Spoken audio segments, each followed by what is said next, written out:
Hi అండి. ఎలా ఉన్నారు? ఈరోజు వీడియో వచ్చేసి కార్స్ రిలేటెడ్ టాపిక్. ఎప్పుడైనా ఆలోచించారా?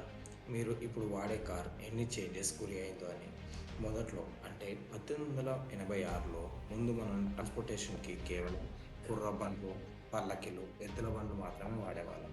ఆ తర్వాత మెల్లగా సైకిల్స్‌కి మారాం. అంటే ఎవరో ఒకరు మాత్రమే వెళ్ళేలా 1817లో సైకిల్‌ని తయారు చేశారు.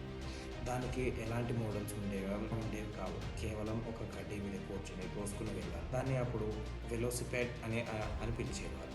ఆ తర్వాత 1680లో అంటే ఇప్పుడు మనం చూసే రిక్షాని కనిపెట్టారు. ఆ తర్వాత ఒక ఆ తర్వాత దానిని మనం తోసేది కాకుండా దానంతట అదే వెళ్ళేలా చేస్తే ఎలా ఉంటుంది అని ఆలోచించాం.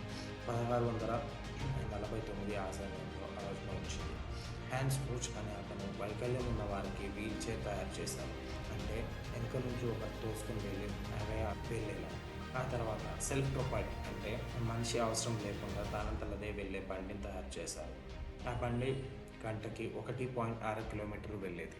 ఇవన్నీ ఇన్వెన్షన్స్ ఎలా స్టార్ట్ అయ్యాయంటే ఇంజిన్ని తయారు చేయడం. ఆ తర్వాత బొగ్గుతో నడిచే మొదటి ఇంజిన్ని కనిపెట్టారు. అదే అండి మన స్టీమ్ పవర్డ్ ఇంజిన్స్ అంటారు. దీన్ని నికోలా జోసెఫ్ 1769లో కనిపెట్టారు.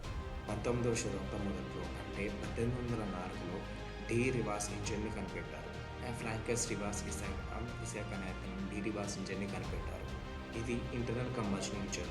ఇందులో వాడిన ఫీచర్స్ ఇప్పటి ఇంజిన్లో కూడా వాడుతున్నారు. ఇది హైడ్రోజన్ గ్యాస్ని ఇంధనంగా చేసుకుని పనిచేస్తుంది. చిన్న చిన్న డెవలప్మెంట్స్తో మొదట 2 సైకిల్ ఇంజిన్, తర్వాత 4 సైకిల్ ఇంజిన్ని డెవలప్ చేశారు.